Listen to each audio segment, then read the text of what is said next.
Hi friends, ഇന്ന് ഞാൻ നിങ്ങളുടെ മുമ്പാകെ പരിചയപ്പെടുത്തുന്നത് ഒരു പുതിയ അതിഥിയാണ്. പേര് ഗൗരാമി. എൻ്റെ വീട്ടിൽ 3 ടൈപ്പ് ഗൗരാമികളുണ്ട്. ഗൗരാമി എന്ന് വെച്ചാൽ മീനാണ് കേട്ടോ. അപ്പോൾ 3 എണ്ണം ഉണ്ട്, 3 ടൈപ്പ്. ഒന്ന് പേൾ ഗൗരാമി, ഒന്ന് ബ്ലൂ ഗൗരാമി, മൂന്നാമതായിട്ട് വൈറ്റ് ഗൗരാമി. ഈ 3 പേരുമുണ്ട്. അപ്പോൾ ഞാൻ ഇത് നെടുമങ്ങാടുള്ള ഒരു അക്വേറിയത്തിൽ പോയാണ് വാങ്ങിയത്. ഒരു 5 എണ്ണം അവിടെ നിന്ന് വാങ്ങിച്ചു. ബാക്കി 5 എണ്ണം ഞാൻ എൻ്റെ വീടിൻ്റെ അടുത്തുള്ള ഒരു അക്വേറിയത്തിൽ നിന്ന് വാങ്ങിച്ചു. 2 അക്വേറിയത്തിൽ നിന്നുമാണ് ഞാൻ വാങ്ങിച്ചത്. അപ്പോൾ എനിക്ക് എൻ്റെ വീട്ടിൽ ഒരു കൊച്ചു അക്വേറിയം സെറ്റ് ചെയ്യണമെന്ന് വളരെ ആഗ്രഹമുണ്ടായിരുന്നു. അപ്പോഴും ഞാൻ അതിന് പ്രകാരം ഈ ഗ്ലാസ്സൊക്കെ സെറ്റ് ചെയ്ത് ട്യൂബെല്ലാം കണക്ട് ചെയ്തു, ഓക്സിജൻ ട്യൂബെല്ലാം കണക്ട് ചെയ്ത് തുടർന്ന് ഞാൻ അതിൽ ഗൗരാമികളെ ഇട്ടു. വളരെ വില കുറവ് തന്നെയാണ്.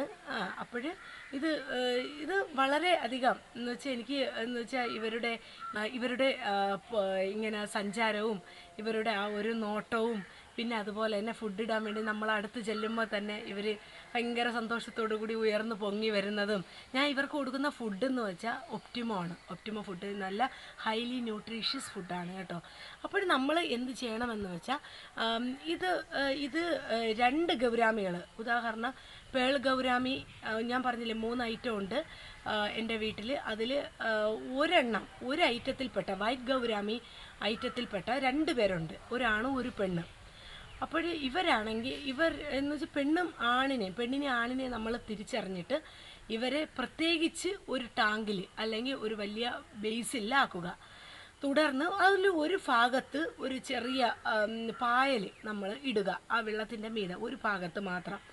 തുടർന്ന് ഇവ രണ്ടിനെയും നമ്മൾ പിടിച്ച്, ആണിനെയും പെണ്ണിനെയും, ആൺഗൗരാമിയെയും പെൺഗൗരാമിയെയും പ്രത്യേകിച്ച് പിടിച്ച് മാറ്റിയിട്ടതിന് ശേഷം നമ്മൾ ഒരു 2-3 ദിവസം നിരീക്ഷിക്കുക. തുടർന്ന്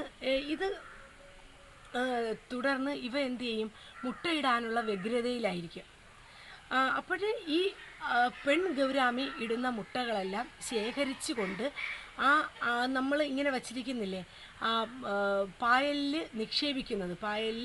നിക്ഷേപിക്കുന്നത് ആൺഗൗരാമിയാണ്.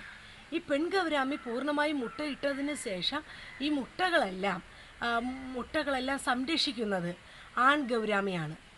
ഈ പെൺഗൗരാമി മുട്ടയിട്ടതിന് ശേഷം മുട്ടയിട്ട് തീർന്നു എന്ന് വിശ്വാസ്യം ആകുമ്പോൾ ആൺഗൗരാമി ഇതിനെ ഓട്ടിച്ചിട്ട് കൊത്തും.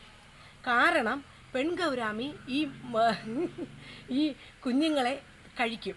അതുകൊണ്ടാണ് ആൺഗൗരാമി പെൺഗൗരാമിയെ ഓട്ടിച്ചിട്ട് കൊത്തും. ചിലപ്പോൾ എന്ത് ചെയ്യും, അത് ജമ്പ് ചെയ്ത് പുറത്ത് പോകാനുള്ള ചാൻസ് ഉണ്ട്. കാരണം അത് ചാകാനുള്ള ചാൻസും ഉണ്ട്. അതുകൊണ്ട് നിങ്ങൾ എന്ത് ചെയ്യുക, ഈ മുട്ട വിരിയുന്നതിന് മുമ്പ് അല്ലെങ്കിൽ ഈ മുട്ട ഇട്ട് കഴിഞ്ഞു എന്ന് ഉറപ്പാകുമ്പോൾ ഈ പെൺഗൗരാമിയെ പിടിച്ച് നമ്മൾ എന്ത് ചെയ്യുക, പഴയതുപോലെ എവിടെയാണോ നമ്മൾ ഇട്ടിരിക്കുന്നത് ആ സ്ഥലത്ത് കൊണ്ടിടുക, പഴയ അക്വേറിയത്തിൽ ഇടുക.